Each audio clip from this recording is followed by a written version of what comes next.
नमस्कार दोस्तों, मैं अंकुर उपाध्याय स्वागत करता हूं आप सभी का एक बार फिर से अपनी नई वीडियो में।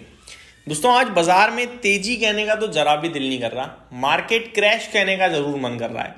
क्रैश तो थोड़ा हैवी शब्द हो जाएगा, लेकिन गिरावट जरूर लगी है आज बाजार में और अच्छी खासी दिखी है, छोटी मोटी गिरावट नहीं थी। मैं आपको बताना चाहूंगा कि मेरे को नहीं लगता कि आज इन्वेस्टर्स की पोर्टफोलियो ऊपर गई भी होगी। बहुत रेयर पोर्टफोलियोज होंगी जो आज ऊपर होंगी, क्योंकि कुछ चला ही नहीं है। आज चला क्या, मेरे को ये बताओ, क्या चला? कुछ भी तो नहीं चला। अगर मैं बात करूं निफ्टी की तो 10 पॉइंट ऊपर है, लाइफ हाई लगा दिया नाम के लिए, बंद तो 10 पॉइंट ही ऊपर हुआ है। बात करूं मैं अगर बैंक निफ्टी की तो ये जरूर 1.3% ऊपर था, 0.35%। मिड कैप इंडेक्स तो लाल और हरे में झूलते झूलते अंत में हरे में बंद हो गया, और स्मॉल कैप की धज्जियां उड़ी हैं, करीब आधे % नीचे बंद हुआ है।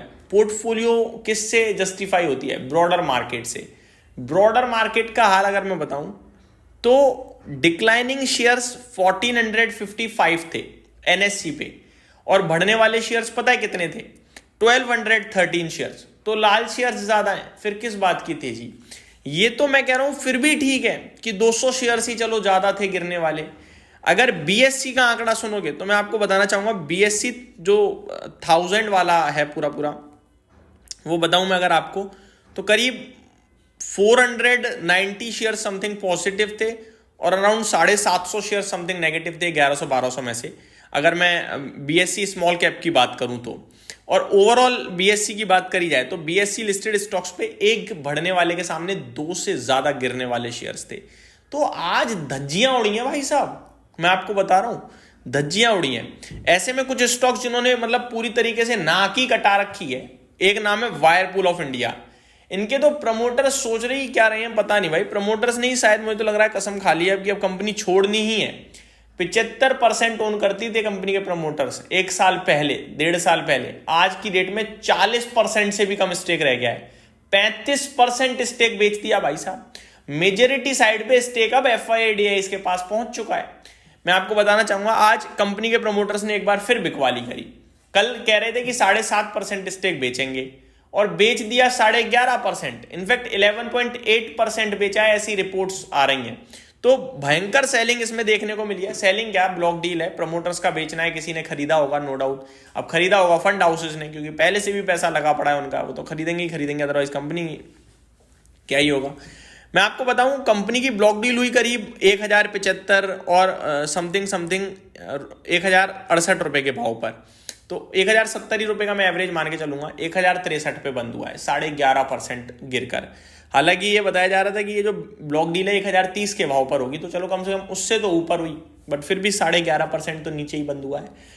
तो बहुत ही बुरा हाल देखने को मिल रहा है दोस्तों। अब यही है कि इतना गिरने के बाद ना निवेशक बेचेगा भी नहीं, तो वो डिलीवरी परसेंटेज आपको अच्छी दिखेगी। अब ये जो खरीद रहे हैं FIDIs हैं, कोई पर्टिकुलर सिंगल एंटिटी तो है नहीं जिसमें, देखो जब FIIs और DIs खरीदते हैं ना तो भरोसा तो आता है, लेकिन ज्यादा नहीं आता है।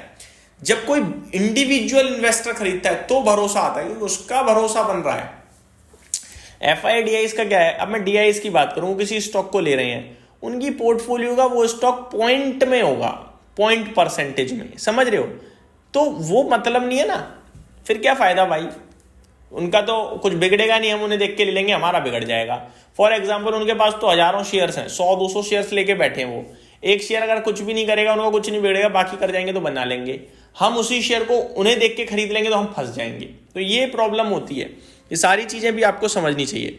आगे बात करूं तो नेटको फार्मा 5% नीचे था, बजाज होल्डिंग्स 4% नीचे था, रेडिको खेदान 4% नीचे था, केन्स टेक्नोलॉजीज गिर रहा था, Motilal Oswal, PG Electroplast, JP power, बड़ी लंबी लिस्ट है जो टूट रहे थे आज के सेशन में, 3 से 5% स्टॉक्स।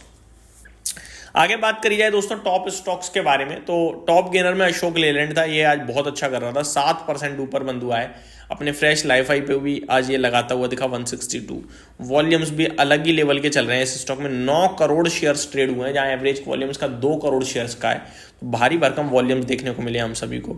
बाकी देखा जाए तो और भी स्टॉक्स एक्शन में थे, लाइक GMDC था, रिलायंस इंफ्रा, सारेगामा, तेजस नेटवर्क्स, एस्कॉट्स, कुबोटा। बाकी गिरने वाले शेयर्स की लिस्ट तो बड़ी लंबी थी भाई साहब। मैं आपको बताना चाहूँगा निफ्टी में खुद 28 स्टॉक्स नेगेटिव थे।